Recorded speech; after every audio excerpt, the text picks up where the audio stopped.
ఈ రోజు మనకి మన పెద్దలు చెప్పిన కొన్ని చాలా మంచి విషయాలు గుర్తు చేసుకుందాం. అదేనండి, సామెత రూపంలో ఎన్నో చెప్పారు కదా మనకి.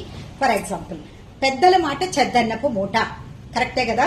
పెద్దలు మనకి చిన్నప్పుడు చాలా విషయాల్లో మనం పెంకితనం చేసినా, అల్లరి చేసినా, అలిగినా, కోప్పడినా, మాట వినకుండా పోయినా చాలా విషయాలు చెప్తూ ఉంటారు. అవి మన పెద్ద అయ్యాక మనకి స్ఫురణకు వస్తాయి. ఎలా అంటారా, మన అనుభవమేనండి. మన పిల్లలు మన మాటకు వినకపోయినా, మనం చెప్పినట్లు జరగకపోయినా, ఇంట్లో ఇలాంటి ఇష్యూస్ జరిగినప్పుడు మనకు కంపల్సరిగా వాళ్ళ మాటలు గుర్తుకొస్తాయి. వెంటనే నిజమే కదా, పెద్దలు చెప్పింది కరెక్టే కదా, ఆ రోజు మనం వినకపోయాం, ఈ రోజు జరిగింది అంటాం.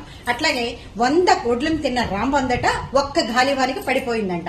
అంటే ఏంటి, ఎంతో మందిని మనం సాధించేస్తాము, గెసరేస్తాము, అరిసేస్తాము, ఏదో గెలిచామనుకుంటాం. కానీ ఏదో ఒక రోజు ఏదో ఒక విషయంలో వాళ్ళు ఓడిపోక తప్పదు. అది కూడా అనుభవంతో చెప్పిన మాటే కదా.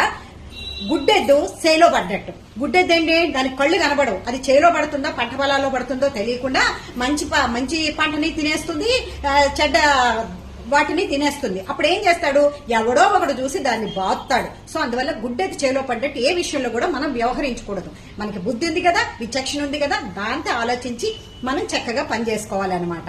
ఇది కూడా పెద్దలు ఎంతో ఆలోచించి చెప్పారండి. సో ఇలాంటి చాలా సామెతలు మన జీవితంలో ఉన్నాయి. ఐకమత్యమే మహాబలం. కొన్ని చోట్ల మనం మన ఇంట్లో కుటుంబ సభ్యుల మధ్య ఎన్ని స్పర్ధలు వచ్చి మాటలు కలవకపోయినా, ఒకానొక సందర్భంలో పైనుంచి ఏదైనా మనకి అటాక్ జరిగినప్పుడు మన కుటుంబం అంతా సంఘటితంగా ఉండి పోరాడామనుకోండి, మనమే గెలుస్తాము. అదే ఐకమత్యమే మహాబలం. అంటే ఇంకో విషయంలో కూడా ఉంది. చలిచీమల చేత చిక్కి బలవంతమైన సర్పం చావదే సుమతి. కొండ చెరువు ఎంతో పెద్దదండి, దాన్ని చూస్తేనే భయపడతాం. అటువంటి దాన్ని చీమలన్నీ కలిపి ఐకమత్యంతో కలిపి కొరికి చంపేస్తాయట. చూసావరా, బలవంతుడైనా సరే బలహీనులందరూ కలిసి ఐకమత్యంతో ఉంటే వాడిని చంపేస్తాయి. అంటే ఒక పెద్ద విషయాన్ని, ఒక పెద్ద ఇష్యూని కూడా అందరూ ఐకమత్యంతో కలిసి దాన్ని పోరాడి దాన్ని క్లియర్ చేసుకోవచ్చు కదా. సో ఇలాంటి సామెతలు మన తెలుగులో చాలా కోకలలు ఉన్నాయండి. దానిలో అర్థం పరమార్థం మనం గ్రహించుకుంటే మన జీవితాన్ని చాలా మంచి మార్గంలో ముందుకు తీసుకెళ్ళవచ్చు.